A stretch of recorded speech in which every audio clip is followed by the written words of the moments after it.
Welcome to the table, the podcast where we share real stories, struggles, and victories as we walk together in faith. There's a couple things from last week that have just really stuck with me. Today, Jenna and I are chatting about feeling alone and sharing more from our conversation with Lindsay. This is all I'm going to say.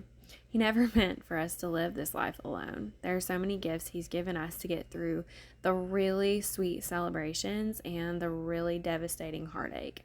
So come to the table and join us for another episode. We are back to talk about this conversation that we had last week with Lindsay.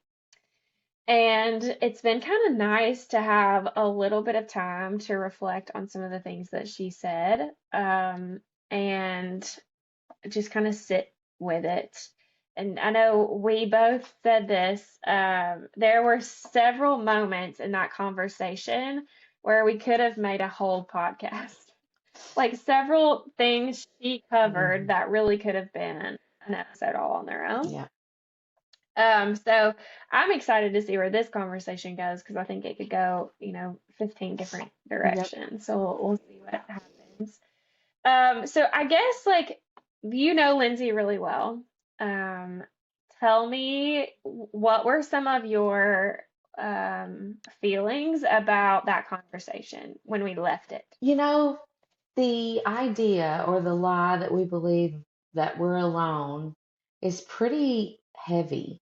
It is pretty, we've talked about it for a few weeks now, and I'll be honest, you can feel the heaviness of going to those, going to and talking about those dark moments. I don't know if you're like I am. Like it is like weighty and almost draining. But I left Lindsay's Yeah. conversation with almost and Morgan's with an appreciation of the Lord. Just he already knows that we're going to get to these places, and he's provided a comforter. He's provided his word. He's provided community. And I think what I have taken away from both of these conversations with our guest over the last few weeks is that I need to utilize those. We need to be willing to utilize the gifts and the tools, the people, the word. We need to be willing to utilize those things when we find ourselves in dark, deep, difficult moments. And a lot of times we don't. And I think I'm taking away with me the appreciation of God is already there and He's provided all the tools that we need to face these heart heavy things. Yeah, because we're gonna face them.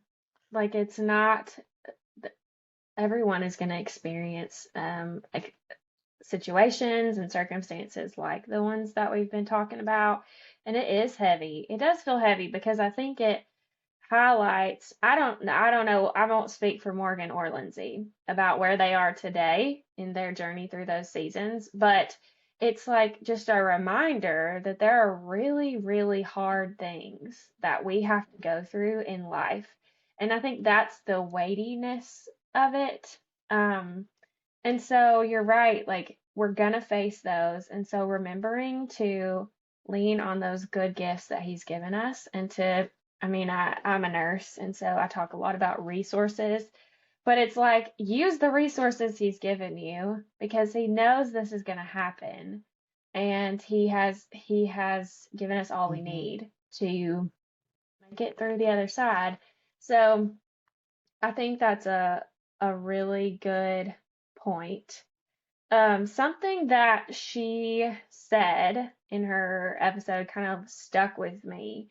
And it was towards the end when she was talking about being numb. And as we've talked about this a little bit, it almost leads me to think sometimes when I feel lonely or I feel isolated or I walk through a lonely season, my reaction sometimes is to guard my heart for the future. It's like I know God's good and I know He's here and I know He got me through this, but there's a part of me I'm gonna hold back, I'm gonna guard so that I don't have to feel that again. Because I don't know about you, I like to be comfy. And I'm not usually comfortable walking through those types of situations. So I'm gonna hold back part of me so that I can avoid that. And that doesn't really work. And Lindsay talked about walking that fine line. Tell me what that looks like, what that means to you, what that's looked like in your life. I think it's human nature to avoid hurt. I think you don't want yourself to be in a hurtful situation. You don't want to see your children get hurt, physically or emotionally. Um, I think it's just natural to want to avoid hurt. And I think what I took away from Lindsay's point in that is that there's a difference between you've got to be careful. Yes, we must trust the Lord and his sovereign plan. We know bad things are going to happen in that. He's not promised perfection.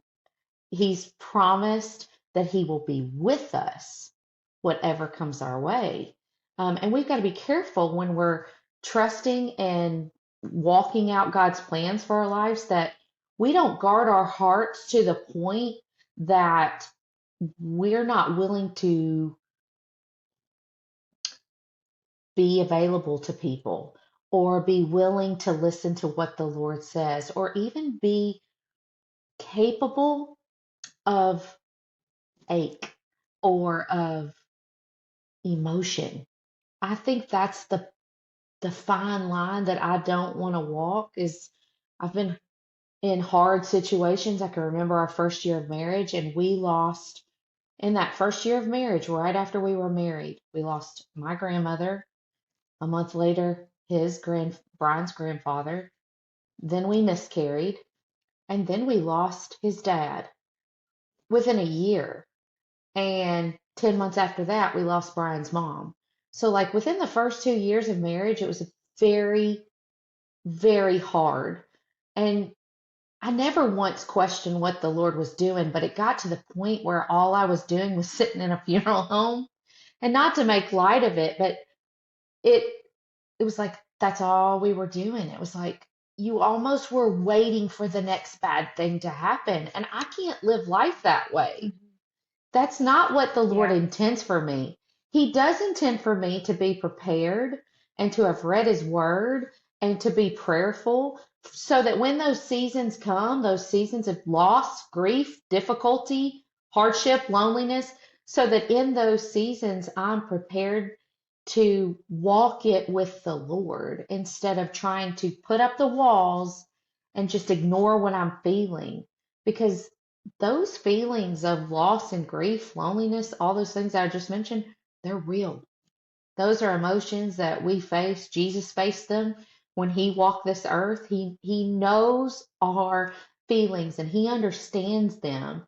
And I think I have to be careful, or we have to be careful that when we're walking through these difficult things that we don't get so numb or hardened to these things that people can't see the Lord or his goodness or his faithfulness through us because we should be different in those moments. Yes, we should be sad.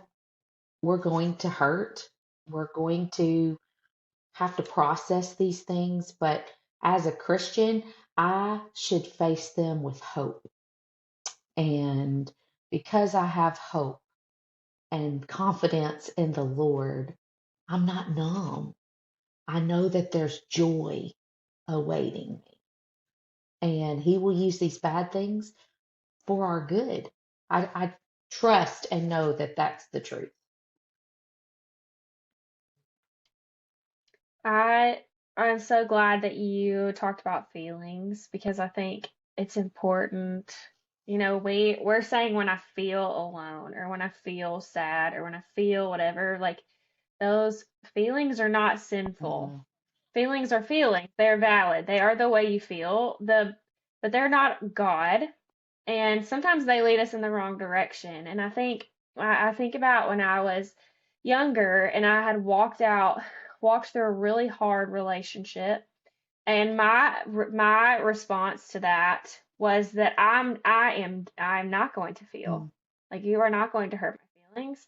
I am not going to be upset about this. I'm just going to cruise through life, and I'm not going to invest my emotions into these situations anymore because I don't want to experience those hard feelings. And that, and so I think I resonate with what she said, thinking about that time in my life. But then the next thing that I did, once I started to have feelings again, is I started to go the opposite direction. And I'm guilty of this now, to be honest. I will have something good happen. And I know this is broken. So don't everybody come to me and tell me that I need like counseling or something. I know it's broken. I will we'll have a blessing. Something good will happen in our life, and the enemy leads me to think what bad thing is about mm, to happen. Like, no good thing comes unless it's preparing me for something really awful mm, down the road. And like, I've had to wrestle with the Lord is going to be with me during those situations. Like he wants life mhm. abundant for us. And so that's not being anxious and that's not being numb, but it's all about that relationship with him and feeling the feelings when they Right. come and taking them to him. This, what you're saying, and going back to Lindsay's conversation, reminds me of the verse in Daniel chapter 3 where it says, "And if not, he is still good." Talking about God. If that good thing doesn't happen, or if this next thing that happens is bad, no matter what, he's still good. And this is talked about in Daniel when Shadrach, Meshach, and Abednego were in the fiery furnace. And they said that if God doesn't deliver us, if he doesn't, he's still good. And can you imagine being in that lonely place thinking your life is over and you're thrown in a fiery furnace and you say, if not, God's still good. And I think that's where we have to be in good moments and bad moments and everywhere in between. We have to know that God is still good. No matter what comes, no matter what happens, He's still good. And he's still wanting to receive glory out of our lives in the good moments and those bad moments. And sometimes we are frustrated or get disappointed that things aren't exactly as we hoped or expected, but he's still worthy of our honor. He's still worthy of our trust. He's still worthy to be praised, and if not, he's still good. And so, in those moments where you're expecting something else to occur, which you have to, you know there's always going to be something else around them. Right when you get comfortable with something, something else is going to happen. It's like that way with your kids. It's like, oh, we got in a good routine. They're finally sleeping through the night. And boom, they go through a sleep regression, or somebody gets sick, or whatever. Yep. It's something else is always going to be coming, and that's a part of life. So it's how it all depends on our perspective. And if we can have the perspective of, if not, God's still good, it would change everything for us. It's just really hard to do that. It is really hard. But you're right, it's like a lens. Like I have to see things through this lens all the time. My perspective always needs to be that he is good. And either way, um, the outcome will be Right. good, right? Like in that story, they were either going to live, that would be good, or they were going to die, and that would be good because they'd be in heavens. So it's like the perspective that you see things through. I think you're right. Um, Another thing that kind of I've just been thinking about since this conversation with Lindsay is, well, two things. One, these were like the lie that Lindsay and then Morgan a couple weeks ago chose, they're the same. but the conversations were so different because of the way that they experienced them. And I think that can sometimes make us feel lonely because we experience things in different ways. But there's a lot of hope in that too, I think, in that even though Lindsay and Morgan have very different stories, they felt similar things and the Lord still brought them through. And I think that's sweet that we were able to give them a place to talk about that and give other people an opportunity to listen to different types of stories than what they might be experiencing, but the same Hmm. feelings and ultimately the same outcome, Right, right? Like God was there and He brought right. them Back to just with Jesus, like Jesus, when he was about to die, and I've mentioned this before, but before he's about to die, he knew he was going to be forsaken by his disciples. So there's alone. And he through. also knew that he really wasn't alone because the Father was with him. And so he recognized, Jesus recognized that being left alone, being left alone and being alone are two different things. And you see that in Yeah, Lindsay and Morgan's stories, is like both of them have felt they were alone, but in different ways. But they were also, you saw Lindsay feeling being left alone. But Jesus's mindset wasn't that he was necessarily lonely because I'm being left alone. It's more of, okay, the Father is with me, so I'm not going to be lonely, even though I'm having all forsake me. He just knew, yeah, he just, again, perspective. Like, yes, you're walking through both of these women walk through hard things, are walking through difficult seasons, or have walked through difficult seasons. And yet, it made me realize that we're all going to have similar feelings, despite the fact that we might come at them from different circumstances. And God already knows that we're going to feel that way. And you're right. I just think, I hope that these conversations resonate with lots of different people because, yes, the topic's the same, but the situations are totally different. yeah. And I like that you talked about being left alone because that was another thing that kind of stuck out to me in last week's conversation is that and Lindsay pointed this out. She talked about all these people in various seasons that had that were not with her anymore. Like they had moved away, they were taken out of her life for whatever reason. And she made the point that sometimes when my community, when the people that I'm leaning on leave me, it's not a bad thing. It's not for a bad reason. It could be a good thing. And if I wish we could ask her about some of those people that have walked away and say, like, what are they doing now? Because them being obedient and leaving her was probably a blessing for them in whatever God had for them next, even though it felt bad to her in that moment. It was they weren't always bad things, and I think that's something we have to wrestle with. Like this person didn't hurt me, but they're gone, or I can't have a relationship with them the way I And could they didn't before. intentionally leave her, and she knows Yeah, that. It wasn't intentional to yeah, hurt her. It was them following God's will for their life. And so that meant that Lindsay's life also changed. And I think that again is such an interesting thought that it's not a bad thing when things change. And it's not a bad thing sometimes to be lonely. Sometimes you need to be lonely so that you will draw near to the Lord and really get down to business with Him.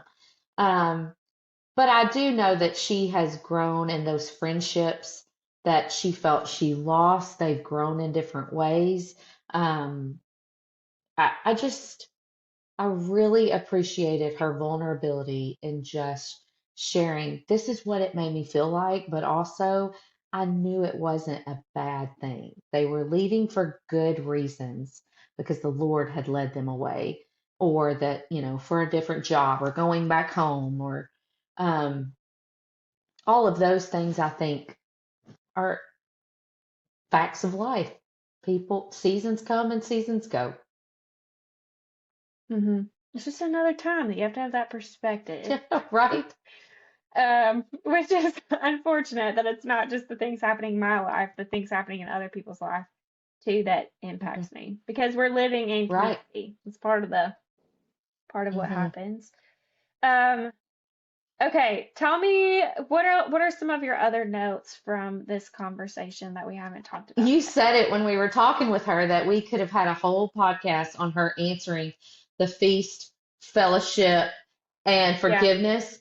I could have I mean, that could have been an entire three different podcasts. But the thing that she said the most was yeah. talking about fellowship and how they're focusing on the relationships and the community within their church. And she was talking about how their church is going to hold and host a marriage conference. And they are a church with a lot of young families and young children, and they have made it a point to focus on marriages because she said strong marriages lead to strong families, which lead to strong churches. And isn't that our goal?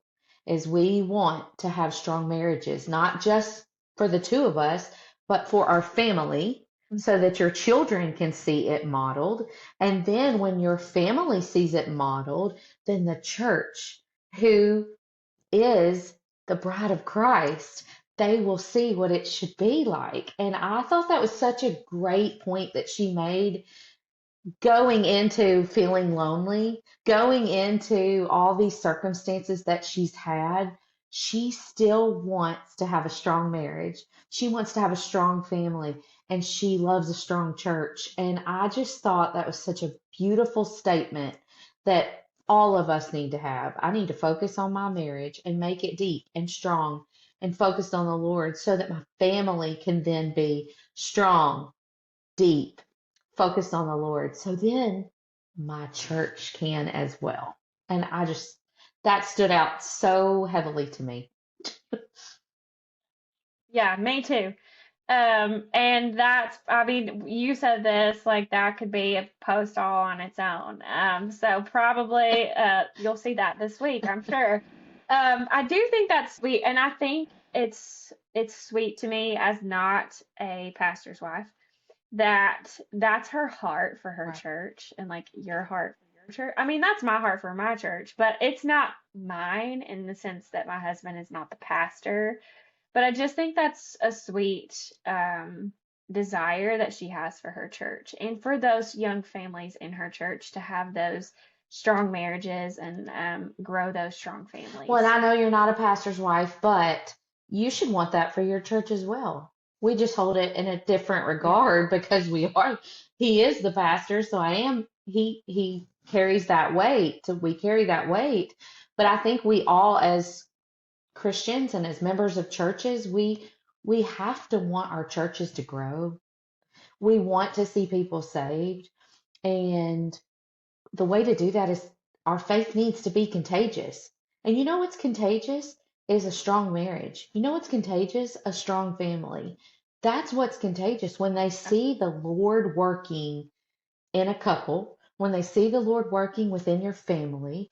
And I think that that should be every Christian's believer's goal, is that we want our marriages to be strong. We want those families to be grounded in the truth as well, so that our churches can grow and be contagious. We want more people knowing about Jesus and strengthening their marriages and families so that the Lord can be glorified.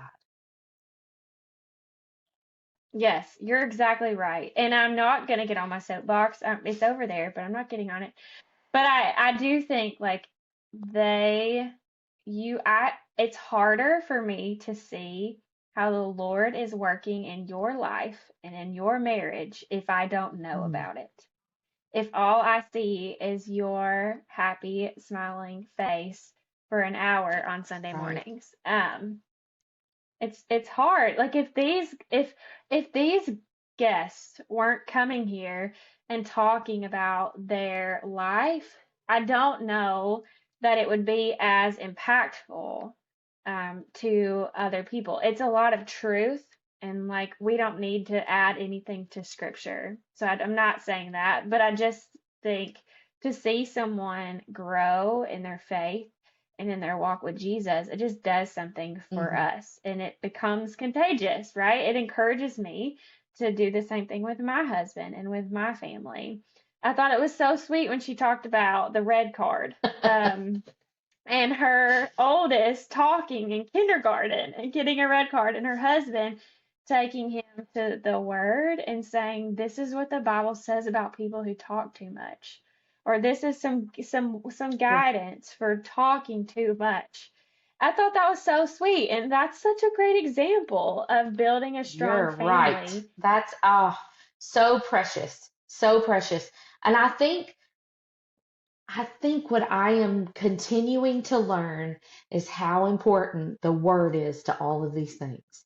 Like, I can know Jesus, I can know about him, I can tell my kids little stories from the Bible, but until it becomes real to me and until it becomes real to them, it's got to be real. I've got to hunger after it. I have to thirst for it. I have to open it up, dig in, and let it saturate my life and fill me up, because that's when all these things that we're trying to, you know, all these things that the Lord wants me to know, and all these things that I'm trying to parent and raise my kids in, that's when it will make sense, when it will take hold. It becomes their own. And I think I loved that example just of using the word to guide your home, your heart, your family. Um, just just that admonition to do that, that exhortation to use the word to explain these things to not just yourself but to your children.